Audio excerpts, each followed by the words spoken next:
Thank you guys for coming. My name is Tilly. I am the workshop coordinator for Assure, aka the Affiliated Students for Undergraduate Research and Engagement. We also have with us our peer mentor extraordinaire, Julissa. And today we're going to talk about how to interview for research positions. So by the end of this workshop, you'll be able to understand the types of positions that you can get as an undergrad that are related to research. And you'll also understand how to go about having formal or kind of informal interviews for those positions.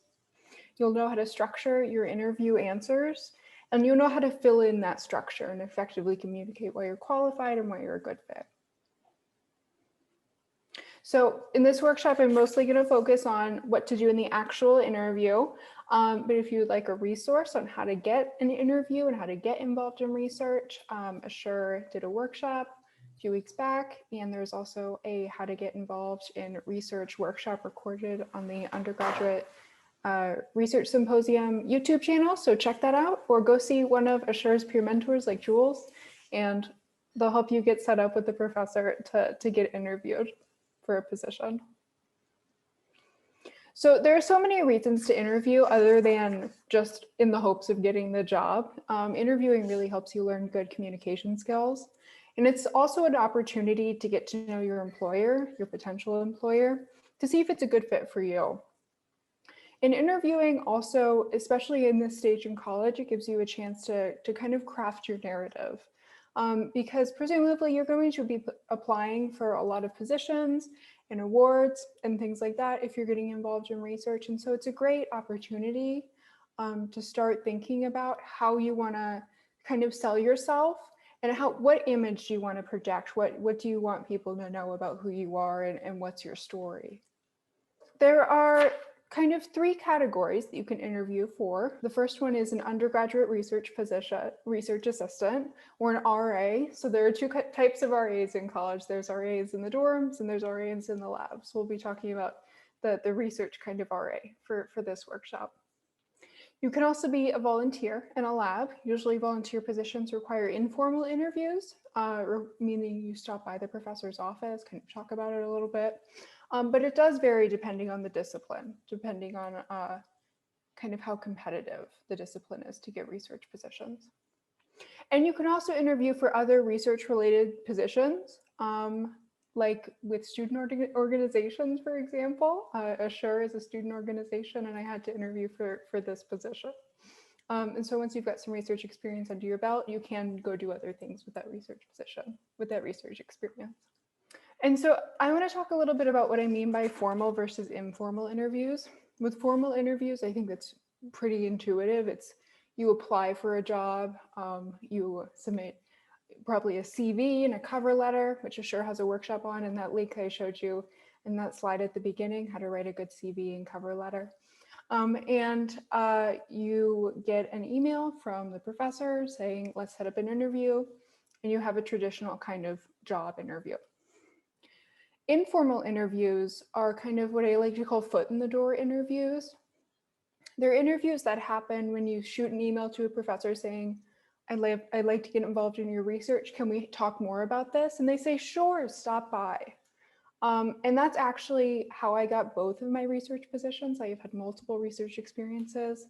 And so informal interviews are pretty common. And if they say, stop by my office hours, that's a sign that it's going to be more of an informal interview. But you want to prepare for formal and informal interviews similarly, and you want to structure your answers in the same way. So when you're thinking about crafting an interview answer, I like to think of it as a sandwich. The bread is what kind of holds it all together, and so you want to start and end strong on what you want them to remember, on kind of a big picture idea. And you want to fill in the middle with not too detail-oriented stuff. Like when you eat a sandwich, you're not like, that was a really great slice of cheese, You want to give enough information and enough details that it's like, oh, that's a significant amount of stuff in the sandwich, but it's not kind of overwhelming and you can't put it in your mouth. I find a good way to open and close strong, and we're going to talk about how to prepare and write out notes to prepare for interviews, is to think about your experiences and think of stories that you have, short stories, or if you have sound bites that you think sum up your experience. And so when you're thinking about what you want the employer to walk away with, what you want them to remember, you want to remember that you're a good fit, that you have good qualifications, and they want you to, and you want to give a little bit of information about who you are and why you're unique for the position. And if you're focusing on an informal interview, you want to emphasize more fit and who you are. And if you're doing an informal interview, you want to do more fit and qualifications. You want to emphasize the qualifications more, but you want to hit on all three in both scenarios. So first, let's talk about how to portray that you're a good fit for a research position. There are a set of traits that a lot of people have, most people have, I'm sure you have them, that make someone a really good fit to participate in research. First, research is a team sport. So portraying that you're a team player, you work well with teams, you're not going to be hyper competitive with other people. You're going to be a communal person in the lab. That's important. Research is also a lot of problem solving. And so showing that you can think creatively and critically to solve problems is important. You also want to show that you're a hard worker. This doesn't mean that you need to say, I'll stay up at 2 a.m. to do your stuff. It just means that you're going to be dedicated and consistent. And you also want to show you're a good communicator, because a lot of research is communicating the research. It's a really important part. And you want to show that you're just nice to work with. The researcher is going to enjoy having you in the lab. So when we're thinking about qualifications, if you're doing an informal interview and you've created a resumes really help you organize when you're thinking about your qualifications. But regardless of whether you've put together a resume or not, specifically for this position, when you're talking about your qualifications, what you learned and how you communicate what you learned is much more important than what you did. And I want to note that people think that, especially in these remote times when a lot of research is happening over the computer, that you need to get coding. You need to have coding skills when you come into a lab, and it's not true. Some positions might say you need to know how to code, but a lot of them don't. And so you might be asked, do you have computer skills? And we're millennials, it's the 21st century, you do absolutely have computer skills. It doesn't mean that you need to say you've mastered Python or anything, but like knowing Excel, if you say you're facile with Excel, you'd be surprised how far that can get you in starting out with processing data and things like that. And we'll talk a little bit about more computer skills towards the end of the workshop again, but there is support in the lab generally if you need to learn a new computer skill, and that's not required for the position, so you won't be tossed into the deep end if you do need to do some coding. And so when you're talking about who you are, part of portraying who you are is the image you project when you come into the interview. And so you want to be your professional self. You want to say a little bit about what you're studying, what's your major. If you're learning any languages, that's interesting for professors, and what got you interested in this field, and why do you want to be involved in research? You can say it explicitly, or you can kind of leave little breadcrumbs in the interview implicitly why you want to be involved in research. And if you have an interest that's related to the field, that's a good thing. Even though it feels like you want to just impress this person, dazzle them, don't feel like that you should be secure in your experiences. You don't need to feel like you need to jump through hoops and things like that. The most important thing with these kinds of positions is that you're going to be reliable. So you want to make notes before the interview. I write out the 3 categories, and then I anticipate questions that I think I'm going to be asked. And I don't write out prose and memorize the answers in paragraphs. I write out notes based on the points that I want to hit. So if I have a specific qualification for this position, I really make sure to hone in on that. And if I feel like we might be talking about that a lot, I'll write out more bullet points. And so you kind of want to anticipate what you're going to be asked and make notes based on that. And so then when you're in the interview and you're a little nervous, you can picture the notes in your head too. And that really helps you go through things in a more even-headed way. You also want to do your homework on the professor going into the research interview. That'll give you a leg up on showing that you're prepared, that you're dedicated. And so Googling your professor and figuring out what they like to research, and making sure you have a sense of the research interests and that you can talk about a few of the studies that they've done. It doesn't have to be like you've memorized the methods, but the overall idea of what they're trying to get at. And you want to practice your presentation just a little bit. You don't have to recite your answers into the mirror, but just a little bit. It helps you feel more comfortable when you're in the actual interview. And so some common questions you might get for RA jobs especially is, why do you want to be involved? You might get some time commitment questions. Things like, how many hours a week are you willing to give? How long do you want to stay with the lab? And they might ask questions to get to know you, like, what are your long-term goals? What do you want to get out of research? And an opener that people often use is, tell me about yourself. And so you want to make sure you have a good elevator pitch for that. And we're going to talk about that in this workshop in the next few slides. But first, let's help Puddles get a research position. So Puddles has been spending a lot of time in the sports arenas, and he'd like to spend some time in a lab. So he has identified a professor that he's interested in working with, and Puddles is drafting an answer to, why are you interested in research? This is Puddles' first shot at the answer when he's practicing it in the mirror. Puddles' answer is, I need to gain some work experience, and being in a lab seems like a fun way to do that. I also like working in teams, so I think doing research is a good fit. What do you guys think that Puddles can improve with this answer? Do you guys think that Puddles expresses why he's fully qualified for the position, or what are some other things that he could do to sell himself here? He could be more specific and like why he wants the work experience. What are his goals in the future? Yeah, thanks, Madison. Exactly. So what are his goals? Tell some personal information. That third point, tell me about yourself. He could also express why he's a good fit. And he could touch on some other qualifications. Anything else that you guys see in this? Yeah, I mean, that was a really great insight, Madison. And so when you're thinking about improving your first draft of your answers, I find it helps to break it down into those 3 pieces. And so Puddles has incorporated this advice, and he has improved his answer to this question.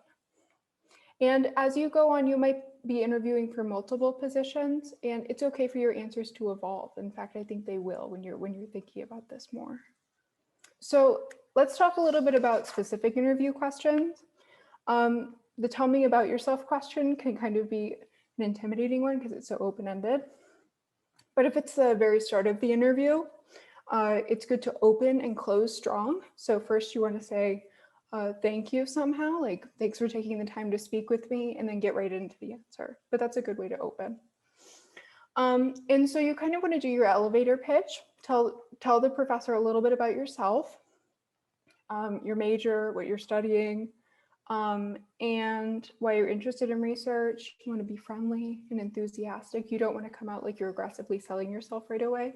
So make it a little casual, and throwing in something personal, like a personal interest related to the research field. The professor might ask, what kind of research are you interested in, especially if you're later on in your college career. If you're an RA or a volunteer, it should be the research that you're doing. And you should have an answer that is based on the research that you've seen them do from their lab website, or from reading a paper or two about them.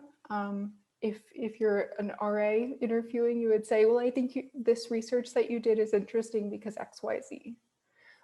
If you're an honors thesis student and you're kind of shopping around for advisors, you should have some idea about what you're interested in researching, but it doesn't need to be super duper refined. When you're answering time commitment questions, you want to be very clear about how much time you can commit to the position, and don't overestimate how much time you can commit, but you also want to be positive about the time that you do have. And make it clear that this is important to you, And if you're able to commit less time, maybe explain why a little bit. And if you're interviewing for an RA position or a volunteer position in an informal interview setting, that might help the professor and you gauge whether an RA or volunteer position would be a better fit, because volunteer positions generally require less of a time commitment. And so something that people might ask, especially in the COVID days, is do you have computer experience? And yes, we talked about this, and you do. So you need to express a willingness to learn things, and don't be intimidated by this question, because they might just be gauging how much training they would need to do with you once you've gotten the position and you're in the lab. Not having like Python, not all labs like use Python and R and things like that. There might be really specific software that this lab uses to process data. For example, linguistics lab use a special software program to process speech. And that's not something you would know if you weren't involved in linguistics research. And so they might just be curious about what you've been exposed to and what you haven't. At the end of interviews, people almost always ask, do you have questions for me? And your answer should be yes, absolutely. Because you want to make the interview more like a conversation. You want to create a connection with this person. And it's also good for you to get a sense of how you guys gel together, if it is a good fit for you. And you want to ask, I think, questions that show that you did your homework on the lab a little bit and that you've given the questions thought. I think 2 to 3 questions is good. You don't want to be barraging them with questions, just enough to wrap up the interview on a positive note. You could ask them, how did you get interested in this research? I think it's interesting because you could also say, what big projects do you have going on right now? Professors often do research in the form of really big grants. So what grants do you have going?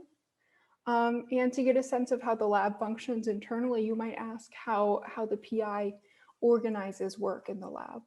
Do people work on teams more individually? How is that structured? And so I think the main way to get better at interviewing is just to interview.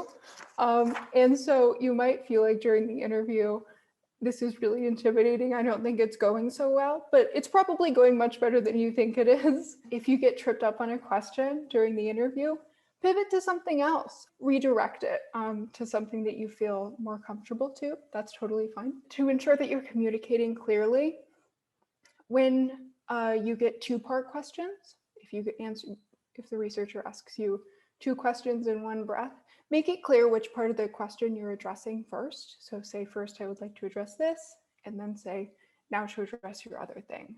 And open and close strong.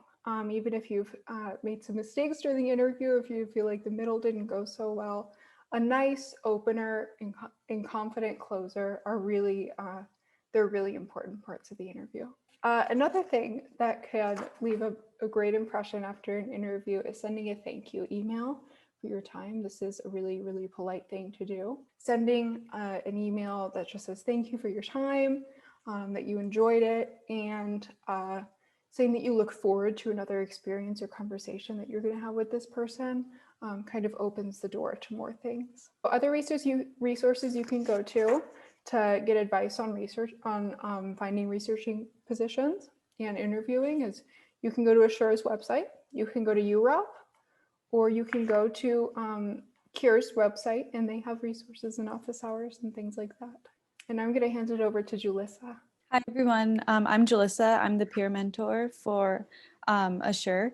I'm one of 3 peer mentors that are students, and there'll be more on that in a few slides. This slide is showing you guys what we do, what we can offer students here at the UO.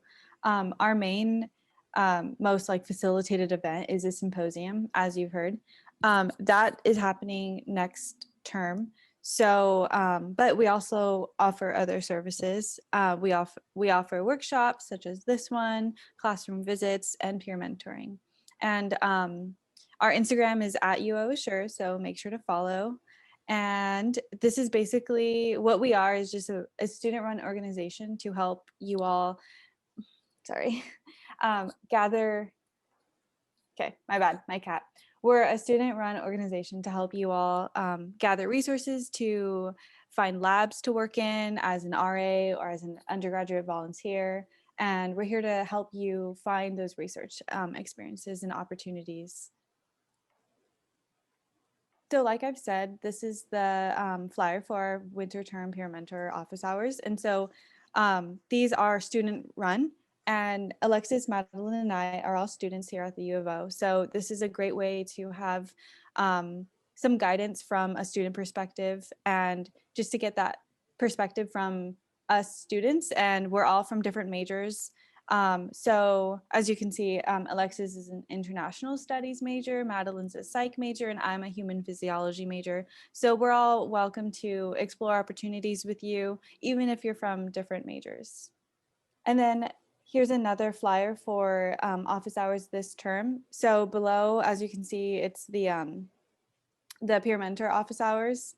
Well, actually, they're scattered a bit, but the other office hours present on the flyer are faculty office hours that are also providing you all resources to, find research labs to work in or volunteer in, and then guide you during those processes.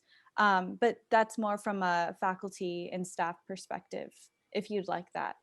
Thank you guys so much for coming. I hope you drop by Jules' peer mentor hours and reach out to Assure if there's anything we can do to help support you in your research journey. And thanks for coming.